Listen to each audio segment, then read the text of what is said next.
Hello everyone, and welcome to this week's Motor Trade Radio podcast. Powered by Motors, the driving force behind multi-site advertising. With Philip Nothard and Curtis Hutchinson, bringing you all the chatter that matters.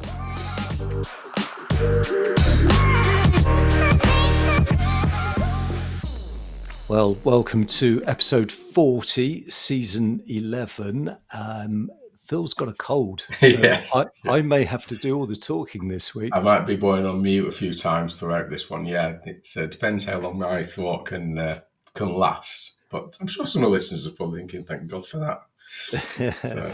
So you're just going to power through, are you? We'll power through it and see how it gets on. But yeah, I think it's got a little bit croakier as the day's gone on. But we'll do our best. I'll keep my talking to a minimum. But we've got a packed show, haven't we? As always, there's lots going on, so we've got a busy day to get ahead of it. Yeah, definitely. So we'll start with a couple of shout-outs. The first one is for our supplier special, which went out during the week with James Chew, who's the CEO of iVendi, who listeners will know is the car retailing tech company, very much at the forefront of providing dealers with the tools they need to sell finance efficiently. So we'll have an extract in the second half of today's show. The full episode, which is really themed around ways dealers can modernize their car finance offerings, is in your podcast feed. So do check that one out. And the other one that has caused a few conversations recently, because it's on topic around that AI subject, is the supply special with ETT, and the company has been rolling out their AI generated call handling to dealers and talking about how it's boosting showroom efficiencies and that out of our conversations from customers. And if you do listen to that full interview there with the guys from ETT, there's a couple of examples of how it's used in the hospitality environment and restaurants making those bookings from a consumer ringing in to book a table, make a reservation, but actually it's a bot that they are actually talking to. So it's created some fascinating conversations, because certainly AI and its use in the sector is hot topic at the minute. Next week, you're joined by Stephen Whitten, our mental wealth guru, and Carl Davis, top consultant and friend of the pod, because I'm on holiday and you're with those guys. They're going to co-host with you, and that's going to be a fascinating one. Hearing the three of you live. It is, yeah. We the plan is, do stay tuned for that next week. The plan is we will talk about some of the big headlines of the week, but some of the show will be dedicated to that mental health and well-being within the automotive sector. And I know for definite it would be great to have Stephen Whitten on in person rather than just the pre-recorded Men-Able snippet that he shares every month, and obviously again with Carl and some of the stuff that he's doing on that subject matter as well. I think it'd be a great little mid conversation with those two guys next week, so do stay tuned for that one. You're listening to all the chatter that matters on the Motor Trade Radio podcast. If you're a supplier and would like us to profile your business and reach our audience of dealer bosses, managers and decision makers on one of our dedicated supplier specials episodes, get in touch with Curtis and Philip at motortraderadio@yahoo.com. Companies already featured on our supply specials include Generational, Tracker, MTC, and Jigcar. So if you'd like us to profile your business, then just get in touch with Philip or myself. We're both on LinkedIn. You're listening to the Motor Trade Radio podcast, powered by Motors. Headlines this week come from Motor Trade News, Motor Trader, AM and Car Dealer. So that's actually all the daily dealer news media, plus Automotive News Europe, starting with half of buyers expect their next car to be an EV or hybrid, finds latest Motors Consumer Survey. We'll have a look at the industry's reaction to this week's spending review, and spoiler alert, it's all a bit muted. Ben, the industry charity, makes senior leadership changes to help grow impact and support. And there's a lot going on this week in the car supermarket sector. So, in the second half, we'll look at the latest full year financials from Motorpoint, the UK's biggest independent chain. And we have first half trading update from Trade Centre, plus a name to watch as Hippo gobbles up former big motoring world site. And then we'll quickly finish off with a little bit of news on the latest from Tesla and the something that's happening over there in France. But to begin with, let's start off with Motor Trade News. And we're loving some of the stories coming out of Motor Trade News recently. And the headline, as Curtis said, that half of buyers expect next car to be an EV or hybrid. And this is surveys and studies from Motors, and sort of there that's saying that 22% of consumers now expect to buy an EV next, the highest level recorded since Motors started the survey back in 2018. I know, Curtis, you helped the work on this one, but there's some great insight into this. Yeah, as you say, this is based on consumer research, and it's the Motors Consumer Insight Panel, which is actually researched independently. And what they've done is they've polled the views of just over 2,000 car buyers, and they found, as you said, more than half. So 52% of car buyers expect their next car to be an electric vehicle or a hybrid. So more than a fifth, so that's 22%, expect to buy an EV next time. And that's the highest level recorded since the Consumer Insight Panel survey started back in 2018. And of those potential EV buyers, 57% were mainly considering new cars, while 27% would look at a nearly new car. And within that, a lot of interest in hybrids too. Yeah, this is great insight and welcome news probably to the dealers listening around that sort of consumer attitude towards the, EV and, as you say there, that hybrid marketplace. And Lucy Tugby, who's the marketing director there at Motors, said that despite the widely reported slowdown in the sale of new EVs to the retail consumers, their research shows the likelihood of buyers considering one for their next purchase is the highest it's ever been, and that the preference for new and nearly new is understandable in terms of gaining access to the latest technology and longer ranges. So really playing into the changes of the consumer attitude towards battery electric vehicles, or at least that stepping stone, Curtis, really into that hybrid space before they make the full jump into the EV space. Yeah, and we've got more on the whole EV transitioning debate in our next story. But the data also shows that despite those high levels of interest in EVs for next car purchases, just 6% of those surveyed already own one. Meanwhile, 3 in 10, so 30% of buyers surveyed, expect their next car to be a hybrid, while 11% already own one. So really showing how that the whole hybrid, be it self-charging or plug-in hybrid, is a lot more established, but there's still room for growth there. Probably on the back of the ZEV mandate expanding, or rather extending the cutoff date for hybrid sales as well.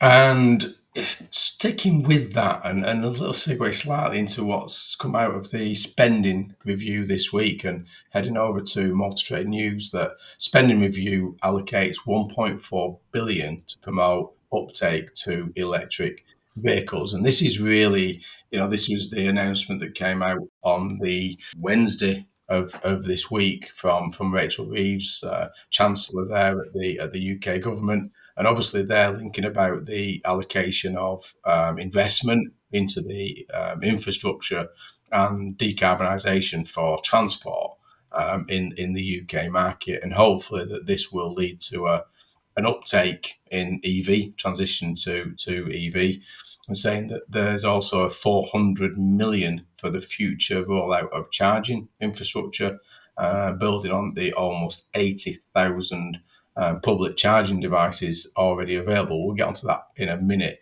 But I think there's kind of semi-welcome news with this one, would you say, Curtis? I mean, there's nothing, significantly changing. I think people would rather the ZEV mandate change, wouldn't it, than anything else. Yeah, there's nothing in here about incentives or the ZEV mandate being changed, as you say, but I don't think we were really expecting it. It would have been a nice to have. And this story actually highlights that £15.6 billion has been allocated between 2027 and 2031 for transport projects. So still, at least 2 years off.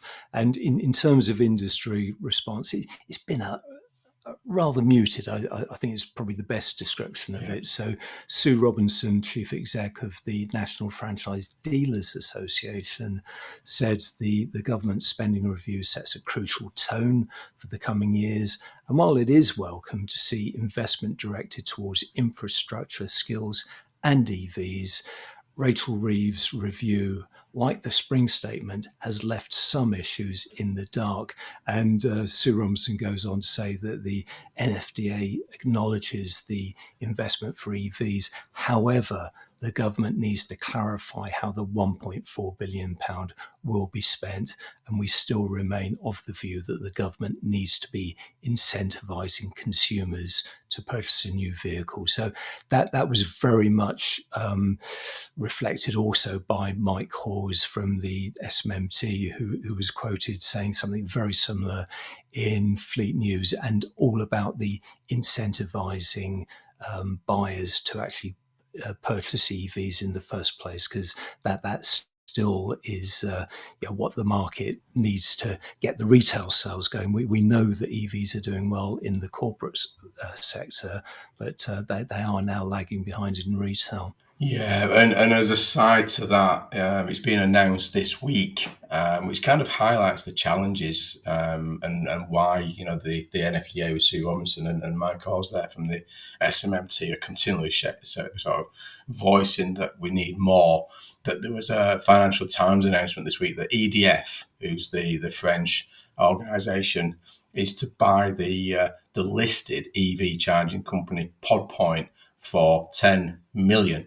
So there's two things with this is really highlighting the challenges that the UK is facing around this infrastructure and the transition to EV, of how this business was valued and what it's being sold at now. And secondly, that this is now another delisting from the UK stock market, because it's going on to the French market now with the EDF. But I mean, some fascinating numbers in this one, isn't there, Curtis, in terms of what the business was valued at? I think you're absolutely right, because the most fascinating number is that original valuation. Only as recently as 2021, because the value of the company when it was floated was £350 million, and as you say, EDF, the utilities company, is acquiring it for just £10 million. So it just shows the sort of shortfall there, and some of the problems and challenges within the whole infrastructure network for charging points, and the viability and profitability. Yeah, it's been they have highlighted it, and it was the Financial Times basically raised that critical question facing the automotive sector. So that is the current ZEV mandate thresholds realistically, given the current market conditions, obviously with the uptake and not keeping pace, and manufacturer challenges and retail challenges. So really highlighting the other side of this, the impact on the financial and business investment alongside all of this. So really a key one there. But moving over to AM Online now, that a few shifts now within BEN. We know as the automotive charity, the industry charity for automotive there, that Rachel Cliff took over recently as CEO. and really the first move in some of that sort of management shift and refocus from Ben starting to happen. Yeah, there's a lot of changes that have been announced within this story. So, starting with Gary Burgum, HR director, and Zara Ross, former chief exec, who actually moved over to a role as program director, have both stepped down from the charity. And as a result of that, Jonathan Cox, finance director, has also stepped down from his role, although he will remain with Ben for a period to support the final stages of the transfer process. So they're the three leaders who are exiting Ben. And what we're seeing now is some new names coming in. So Martin Smith has been appointed as Director of Finance, Governance and Impact. And he'll very much lead the finance, technology and data insights team and oversee the charitable impact department on an interim basis. And he's got over 20 years of experience in the charity sector, primarily as FD for benevolent fund charities. So ideally placed there to join Ben. Yeah, I think as you say there, I think this is now really, Rachel Cliff getting in there now, start to make these shifts, refocus, and as they put there, these new heads for growth and development awareness. And another couple of names just to shout out. Matt Wingington, part of Ben's former executive team, he now holds a new job title as Director of Growth and Development. And Ellen Plummer has moved into the newly created role of Head of Awareness and Experience. So lots of changes there, and really setting Ben on a clearly defined path. So we do wish them all well with that. So after the break, we'll have an extract from our Supplier Special episode with Ivendi CEO James Tew. You're listening to all the chatter that matters on Motor Trade Radio. Powered by Motors, the driving force behind multi-site advertising. This is your weekly one-stop shop for all the biggest car retailing headlines from across the media, available on demand, wherever you are on your podcast feed. Which ties in neatly with why you're here today, James, because you're talking about a new white paper that you've produced for dealers, and it's called 3 Routes to Modernising Your Motor Finance Offering. Why do you think motor finance actually needs modernising? The white paper really came about with, I guess, when we go back to last year in the SCA inquiry on discretionary commission arrangements. And since then, the spotlight has been on the motor finance sector, intense spotlight on it. And there's a huge kind of uncertainty as to where the outcome is going to go. The SCA are alluding to a redress model, and all this could be happening in the next couple of months. And I think that we've looked at this and saying, clearly, if it's at the Supreme Court and the SCA are talking about redress, there's a problem. And when you hear the numbers thrown around by various experts in the field of reports of from £6 billion of redress to £30 billion of redress, I think we have to take it seriously and say that something has been fundamentally wrong, and we can't bury this. So if something is wrong, it's broken, and if it's broken, we've got to change it. And I think there's elements that really need modernising. So it's not just regulation. I think technology has moved a long way and continues to move at a rapid pace. We've got new data sets that are available to us. We've got open banking, and that's a bit of a game changer as well. We've got lenders who are opening up parts of their services, bringing in the likes of pre-approval and eligibility solutions. So no need for the likes of us to kind of second guess the outcome. They will tell us and use things like soft searches, so there's no detriment to the customer. So I think all of these things is combining all these bits of technology to kind of modernise the future, and to make that future really now, because I think we have to change, and a lot of the old practices will need to go. We've obviously seen a big changes on the back of the banning of discretionary commission arrangements, but then obviously from last October, when we had the Court of Appeal announcement around immediately having to do commission disclosure, which had that been in many years ago, we wouldn't be having the problems we have today. So I think the regulator has got to look at themselves and said, why did we dance around the proverbial handbag, and why didn't we just start disclosing commission years ago like they were doing in other parts of the financial services sector, such as the mortgage industry? So yeah, I think there's now is a time to have maybe press the big reset button and look at how finance is offered at point of sale and online. And it needs a change, and there's probably no better time to change on the back of the Supreme Court's announcement, which is potentially due in July.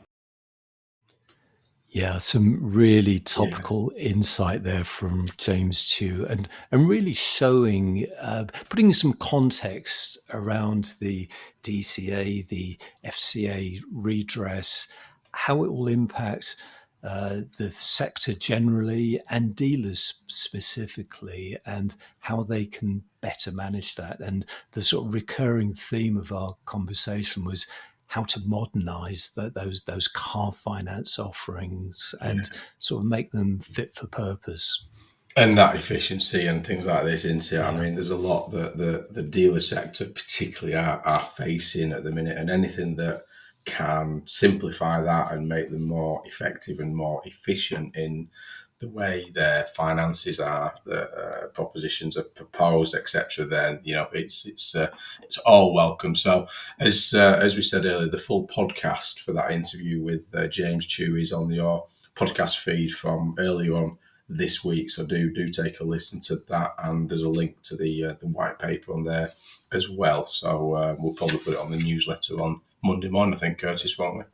Yeah, definitely. So heading back to the headlines for this week, and car dealer, the headline there is used car supermarket Motorpoint back in the black after turning £4.1 million pre-tax profit. So this is the full years for Motorpoint, who are the biggest independent car supermarket operating in the UK. And these results go up to the end of March 2025, which in itself is interesting because it factors in some of its trading over the calendar year in those first 3 months. And it very much reveals the used car group return to profitability, with bosses declaring the company's turnaround plan has actually worked. And some looking at the figures, revenue soared by £86.5 million to 1.17 billion, and that was boosted by a double-digit year-on-year growth, with margin performance improvement. And we'll talk about the margins in a minute, but you can understand how that's returned to profitability and that boost and where it came from.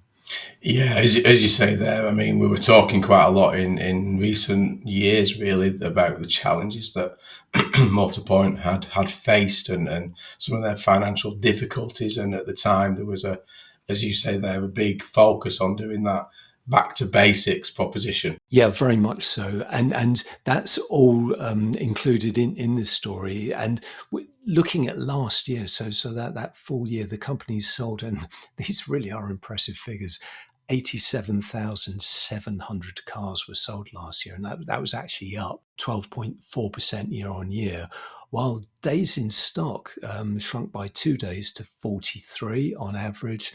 And Motorpoint's share of the 0 to 6-year-old market rose by 26 basis points to 2.37%.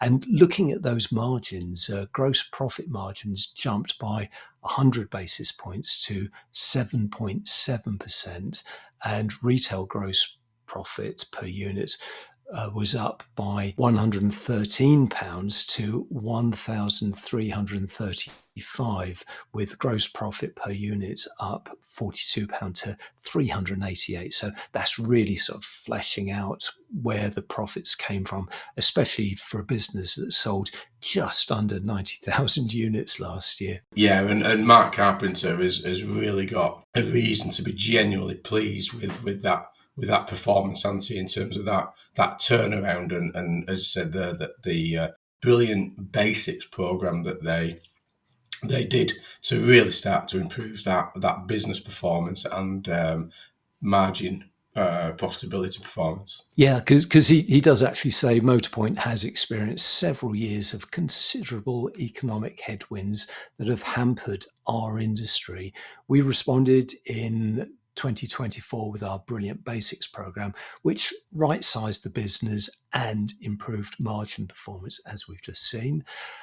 He says this successfully laid the foundations for growth, and in the 2025 financial year resulted in double-digit year-on-year volume growth, significant gains in market share, faster stock turn, and a welcome return to profitability. So heading over to AM Online, and as Curtis said, sticking there with the supermarket performances, and that Trade Centre targets profitability in 2025 after transformation plan. So this is that Trade Centre is targeting a £10 million profit before tax performance following a year of transition and transformation, saying that the used car supermarket posted an annual loss last year as a result of the strategic decision to close Birmingham South store. I think we reported on that at the time, which included a 6.2 million exceptional cost. But now after that, they've really updated their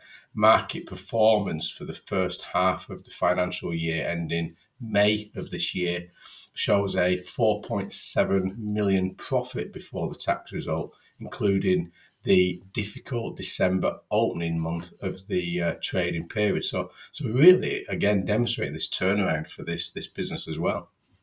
Yeah, and similar to Motorpoint, they did instigate a transformation plan, which included implementing policies and approaches focused on employee well-being, with an emphasis very much on more flexible hours for the retail team for a greater work-life balance.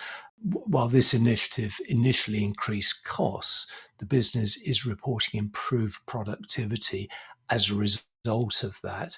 And another key growth area that is highlighted in the story and as part of the transformation plan was under new department leadership to completely transform the acquisition of retail stock management, and part exchange disposal. So that will really resonate with a lot of listeners tuning into today's pod, identifying those areas for improvement and making sure that happened.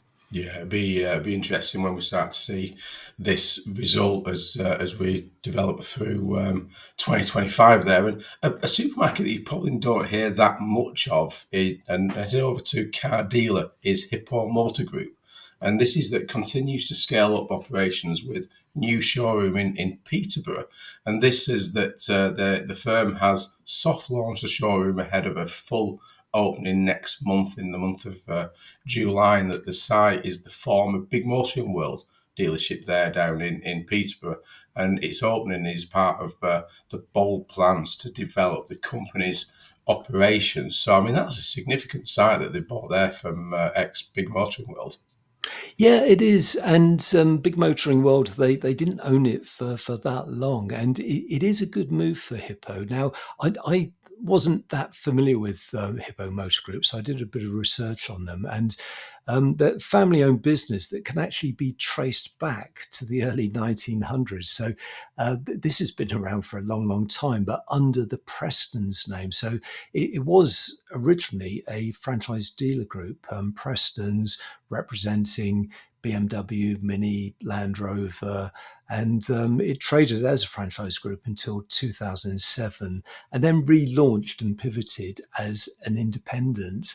And I'm sure a lot of listeners will know that it has a big presence in Blackburn. It's got a mega site in Blackburn and a prep site as well. So this is part of an expansion program that gives it a new location further south and sort of drawing on some of those operational benefits now of operating across two sites with a prep centre as well. But we're going to finish off today's headlines with a little bit of a shift over to Automotive News Europe. And it's not the biggest of stories, but it's a fascinating one nevertheless. And obviously, in terms of the subject matter, that this is that French Tesla drivers file lawsuits over harm allegedly caused by Elon Musk's behaviour. I mean, this is a fascinating story here that Automotive News have covered into. Yeah, what can they be talking about? I don't know. Yeah, I mean, barely a week goes by now without us having a Tesla or Elon Musk related story. And this is a great little lamb finally for today's pod, because this is a small group of Tesla owners. It's just 10 of them in France, and they're suing Tesla, alleging that its vehicles have become far-right totems that are harming their reputation, and that they have a law firm representing them. So it's like a mini class action, and the group is seeking to terminate the lease contracts that they have and recover legal costs at the Paris Commercial Court. And what they're doing is they're citing direct and concrete harm caused by Musk's public behaviour after he rallied in support of Donald Trump's presidential bid, and more recently supporting Germany's far-right AfD party. So they feel very aggrieved, and they're taking action. So this is going to be, I would say, an interesting one to watch. And if it gets upheld, it's going to be even more fascinating, because obviously that will, if this one does get upheld legally, and that this gives these 10 claimants precedent to exit their financial commitment on those vehicles through their leasing contracts and then subsequently seek any losses, that could be a big thing over there in France if this does get hold. But yeah, it's always quite an interesting one, this one, isn't it, when you get into this conversation of all the